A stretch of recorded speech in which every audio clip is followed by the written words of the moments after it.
Comme chaque jour de la semaine depuis le 1er juillet, il est temps maintenant d'ouvrir notre page spéciale de l'été en Bretagne avec au menu des idées de sortie ou de balade. Et ce soir, nous allons nous rendre à Édé-Bazouges, au nord de Rennes, où nous retrouvons en direct Émilie Collin. Bonsoir Émilie, vous allez nous donner le programme du festival Bonus qui débute demain. Oui, bonsoir Fabrice, bonsoir à tous. C'est au Théâtre de Poche où je me trouve que va se dérouler la 8e édition du festival Bonus. Alors Bonus, c'est un festival de fin d'été. Ça permet d'appréhender la rentrée tout en douceur. Pendant 6 jours, vous allez pouvoir apprécier une vingtaine de propositions autour du spectacle vivant. Il y a du théâtre, du cirque, des performances. De quoi régaler les grands et les petits. Alors au moment où je vous parle, on en est à fignoler les derniers préparatifs. Les artistes commencent à arriver. Ce matin, nous avons pu assister à une répétition incroyable qui fait la part belle à la région puisque la pièce s'appelle Merlin ou la terre dévastée. Et le moins qu'on puisse dire, c'est qu'autour de la table ronde, les esprits s'échauffent.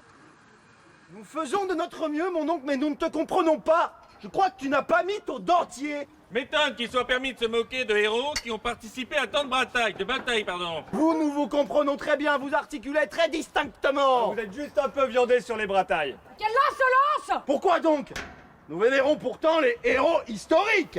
Guenièvre, Lancelot, Merlin, Sir Gawain, 13 comédiens incarnent les héros de la légende arthurienne, inscrite dans notre époque par Tancred d'Orst. Ici, les générations se déchirent autour de la table ronde. Parce que vous êtes jeune que vous pensez que nous sommes vieux. Cette table ronde devient un héritage, ça devient une institution vieillissante qui se sclérose. Il y a une génération de chevaliers plus jeunes qui arrive, qui ne sait pas quoi faire de cet héritage et qui va massacrer l'idée, mais c'est sans le juger. Enfin voilà, c'est d'autres personnes qui ont d'autres logiques, qui ne savent pas quoi en faire et ça part en catastrophe. C'était des meurtres et des massacres.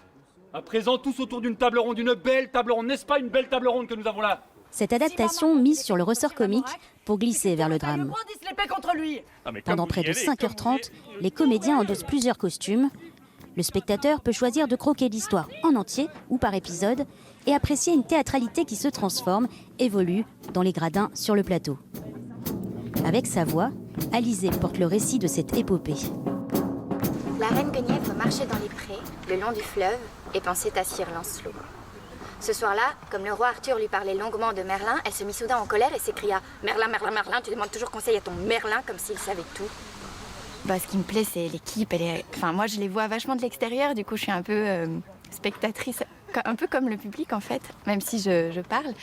Et du coup, moi, j'aime voir tous ces chevaliers fous, quoi. C'est extraordinaire.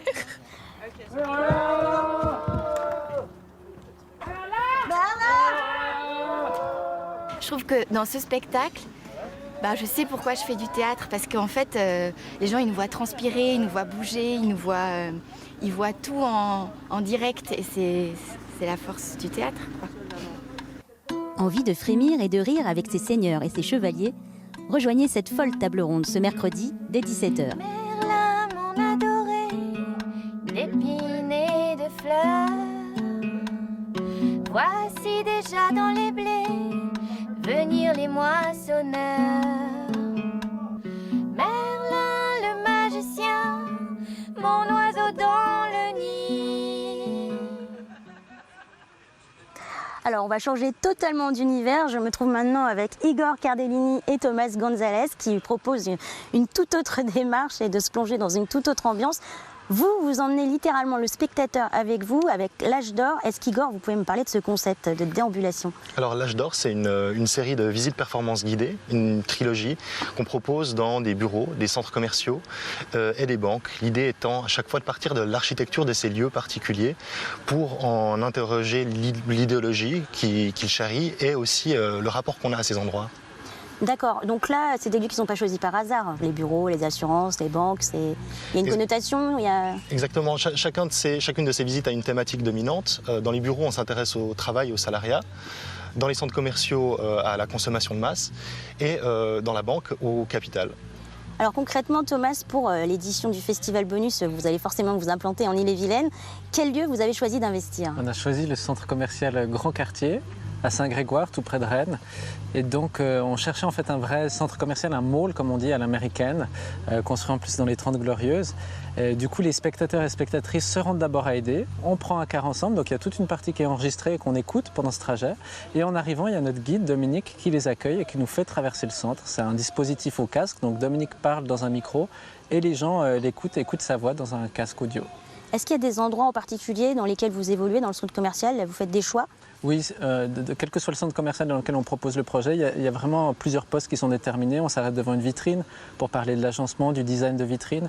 On va toujours dans le supermarché qui est le magasin le plus important d'un centre commercial. Et puis on termine souvent dans un endroit vide pour parler de comment ces lieux sont amenés à se repenser aujourd'hui. Alors comment vous diriez, parce que c'est vraiment une proposition nouvelle, en plus ça fait pas très longtemps que vous avez lancé ce dispositif. D'habitude on est assis, nous les spectateurs, on regarde. Qu'est-ce que ça change de les faire se bouger avec vous en fait? Alors c'est vrai que d'engager le corps dans une performance, c'est sensiblement différent. Et aussi ce qui est différent, c'est qu'on pénètre des lieux qu'on utilise normalement et qu'on ne regarde pas pour eux-mêmes. Et ça change un peu notre rapport à ces endroits. De les visiter en s'intéressant à eux-mêmes spécifiquement. Qu'est-ce qu'on vous a dit depuis que vous faites ce dispositif? Qu'est-ce que les gens ils vous disent à la fin? Qu'est-ce qui les surprend? Qu'est-ce qui les surprend? Le fait que justement, par exemple, dans un centre commercial, on y va pour sa fonctionnalité et que tout d'un coup, j'avais jamais pensé au fait que telle chose, en fait que tout est pensé, que l'ensemble de cet univers dans lequel j'évolue et réfléchit, c'est des choses qu'on connaît peut-être, mais qu'on oublie en fait au moment où on franchit les portes ou qu'on accepte aussi parce qu'on n'est pas dupe de ces codes. Et puis là, tout d'un coup, c'est le moment de développer un regard ambivalent, à la fois d'être conscient de ces codes et puis aussi d'en jouer et de les critiquer aussi par moments. D'accord, alors je vous remercie déjà pour ces quelques explications et d'avoir accepté notre invitation. On va donner quelques détails pratiques parce que vos visites un peu particulières, elles vont durer dès demain jusqu'à vendredi. Il y en a 2 par jour, ça dure environ 2 heures, c'est ça? Ouais. Alors pensez bien à tous les spectateurs qui seraient intéressés pour cette déambulation particulière de réserver vos places en ligne sur le site du Théâtre de Poche. C'est la fin de cette page été. Je vous laisse sur des images en fait, d'un autre spectacle, cette fois pour les tout petits. Ça s'appelle Cactus, ça mélange marionnette et musique. C'est disponible dès 2 ans.